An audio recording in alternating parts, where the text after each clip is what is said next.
everyone, assalamu alaikum, namaste ji, sat shri akal. Welcome back to your on YouTube channel. This is me Saima Pirzada and you're watching Saima Pirzada Reaction channel. तो कैसे हैं आप लोग? So दोस्तों, आज हम video देखने वाले हैं. ये वीडियो होगा कलयुग कैसे स्टार्ट हुआ, हाउ डिड कलयुग start. Very interesting video. Hinduism से रिलेटेड कलयुग एक वर्ड है जो कि हिंदुइज्म में बहुत ही ज़्यादा इसकी डीप मीनिंग्स हैं. कलयुग बेसिकली द्वापर युग और इस तरह के 4 युग होते हैं जिसमें जो है वो उसके डिफरेंट मीनिंग्स होते हैं. ठीक है, तो अब हम देखेंगे कलयुग कैसे स्टार्ट हुआ. तो let's start the video. Original video का लिंक आपको मिल जाएगा नीचे डिस्क्रिप्शन में, आप वहां से देख सकेंगे. और अगर मेरे चैनल पर न्यू हैं तो आप सब्सक्राइब करना बिल्कुल मत भूलिएगा एंड बेल आइकन को ऑल नोटिफिकेशन पे प्रेस करेंगे तो ही आपको मेरी सारी वीडियोस मिलती रहेंगी. So yes, let's start the video. पुराणों में 4 युगों का वर्णन मिलता है: सतयुग, त्रेता युग, द्वापर युग और कलयुग. कलयुग को एक श्राप कहा जाता है. पर क्या आपको पता है कि इस पृथ्वी पर कलयुग कैसे आया और कैसे हुई कलयुग की शुरुआत? चलिए हम आपको बताते हैं. स्वागत है दोस्तों आप सभी का आपके पसंदीदा चैनल द डिवाइन टेल्स पर. क्या हमने कभी इस बात की ओर ध्यान दिया है कि ऐसे क्या कारण रहे होंगे जिसके चलते कलयुग को धरती पर आना पड़ा? महान गणितज्ञ आर्यभट्ट ने अपनी पुस्तक आर्यभट्टियम में इस बात का उल्लेख किया है कि जब वे 23 वर्ष के थे तब कलयुग का 36वां वर्ष चल रहा था. आंकड़ों के अनुसार आर्यभट्ट का जन्म 476 ईस्वी में हुआ था. गणना की जाए तो कलयुग का आरंभ 3102 ईसा पूर्व हो चुका था, जब धर्मराज युधिष्ठिर अपना पूरा राजपाट परीक्षित को सौंपकर अन्य पांडवों और द्रौपदी सहित महाप्रयाण हेतु हिमालय की ओर निकल गए थे. उन दिनों स्वयं धर्म बैल का रूप लेकर गाय के रूप में बैठी पृथ्वी देवी से सरस्वती नदी के किनारे मिले. गाय रूपी पृथ्वी के नयन आंसुओं से भरे हुए थे. उनकी आंखों से लगातार अश्रु बह रहे थे. पृथ्वी को दुखी देख धर्म ने उनसे उनकी परेशानी का कारण पूछा. धर्म ने कहा, देवी तुम ये देखकर तो नहीं रो रही कि मेरा बस एक ही पैर है, या तुम इस बात से दुखी हो कि अब तुम्हारे ऊपर बुरी ताकतों का शासन होगा? इस सवाल का जवाब देते हुए पृथ्वी देवी बोली, हे धर्म तुम तो सब कुछ जानते हो, ऐसे में मेरे दुखों का कारण पूछने का क्या लाभ? सत्य, पवित्रता, क्षमा, दया, त्याग, शास्त्र विचार, ज्ञान, वैराग्य, ऐश्वर्य, निर्भीकता, कोमलता, धैर्य आदि गुणों के स्वामी भगवान श्री कृष्ण के स्वधाम चले जाने की वजह से कलयुग ने मुझ पर कब्जा कर लिया है.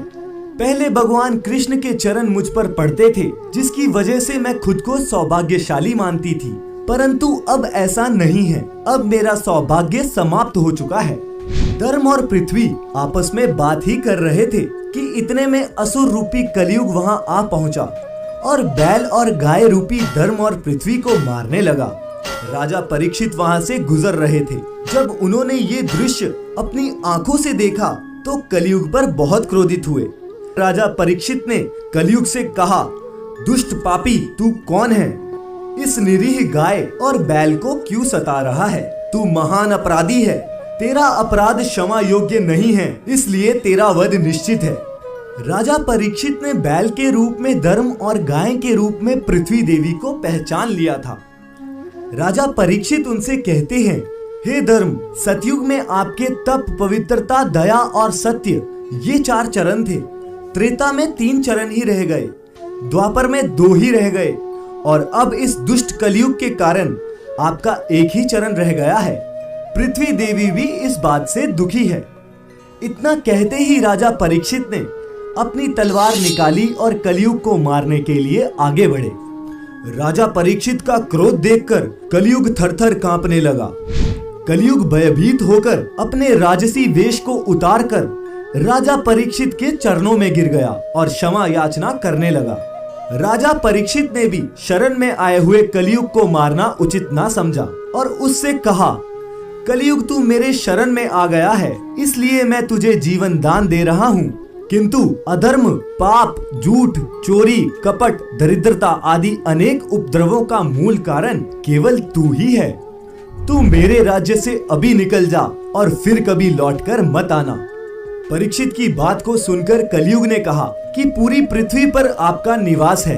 पृथ्वी पर ऐसा कोई भी स्थान नहीं है यहाँ आपका राज्य ना हो। ऐसे में मुझे रहने के लिए स्थान प्रदान करें।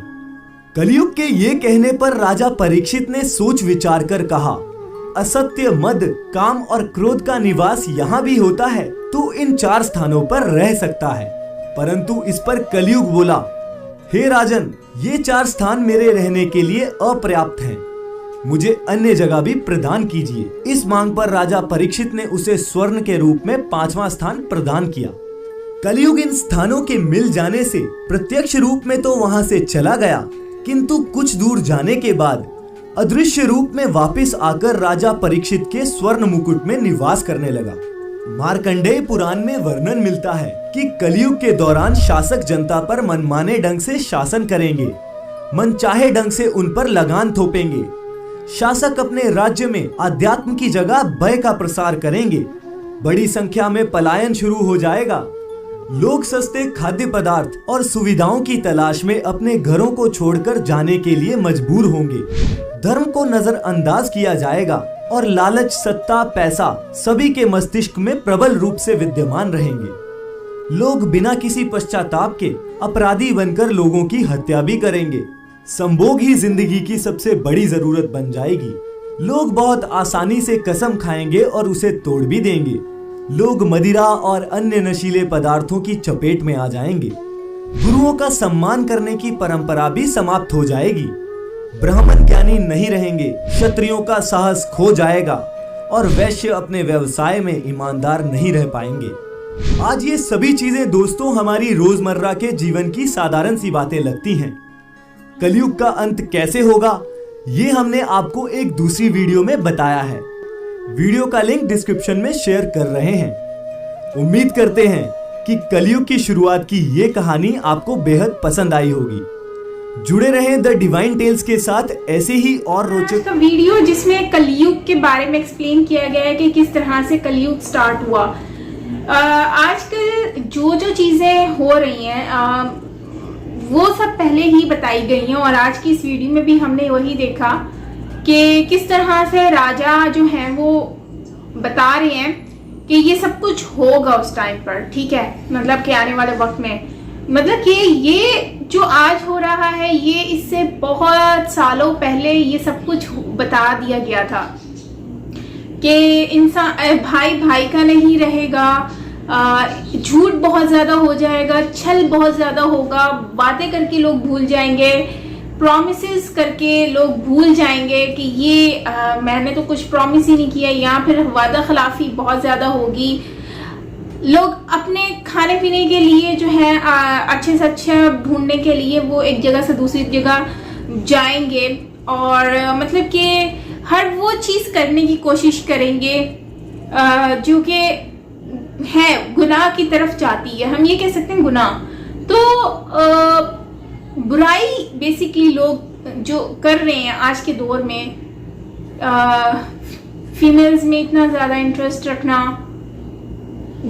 मतलब कि जायदाद के लिए आजकल आप देख लें तो अपने फैमिलीज को, अपने माँ बाप को तो अपनी लोग छोड़ते हैं। आजकल तो इतनी सारी न्यूज़ भी आ रही हैं। तो इस तरह की चीज़ें जो है ना वो नॉर्मल हो चुकी हैं अब इस दुनिया में, जो कि हिंदुइज्म में पहले ही बता दिया गया है कि कलयुग एक्चुअली होगा क्या और कैसे स्टार्ट होगा। और अब इसमें बेसिकली कलयुग के जो 4 मतलब कि इसमें कहा जाता है कि हर चीज़ के 4 स्टोन होते हैं, मतलब कि इस्लाम में भी है।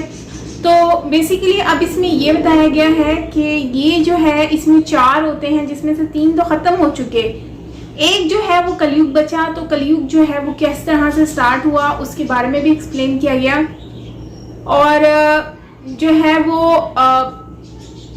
सारी बुराई आने वाले वक्त में किस तरह से स्टार्ट होगी, क्या क्या होगा फ्यूचर में, वो सब कुछ आज की इस वीडियो में हमने जाना। तो जो बेसिकली महाराजा का बेटा था, उन्होंने जो श्राप दिया मतलब उन्होंने जाने अनजाने में दिया या फिर गुस्से में आकर दिया या फिर जो है वो क्योंकि उस योगी के बेटे ने जो है वो श्राप दिया था तो उसी के गुस्से में आके उसने भी श्राप दे दिया। तो मतलब कि ये श्राप दिया उसके बाद जो है ये सब कुछ स्टार्ट होता है। तो सिंपल सा जो हमने सीखा है और जो मैंने ऑब्जर्वेशन की है अब तक, मैंने अपने आसपास जो चीज़ें देखी हैं उससे यही आइडिया होता है कि आने वाला वक्त में और ज़्यादा बुराई बढ़ेगी और ज़्यादा। और आजकल आप देखें स्कैम कितने ज़्यादा हो रहे हैं, हर चीज़ हो रही है। और दूसरा, गाय को इतना ज़्यादा वैल्यू दी जाती है, इतना ज़्यादा गाय को मतलब कि हिंदुज़म में माना जाता है, उसको पाला जाता है। तो अब पता चला कि गाय की इतनी वैल्यू एक्चुअली है क्यों। ऐसा नहीं कि कलयुग की वजह से या फिर ये जो योगी और महाराजा के बेटे की वजह से हुआ, बल्कि गाय को वैसे भी बहुत ज़्यादा जो है वो रिस्पेक्ट दी जाती है हिंदुज़म में। गौ माता भी कहा जाता है उसको। और मैं एक व्लॉग बनाया था तो उसमें भी मुझे बहुत सारे फ्रेंड्स हैं, उन्होंने मुझे कहा था कि साइमा ये गाय नहीं है, इट्स गौ माता।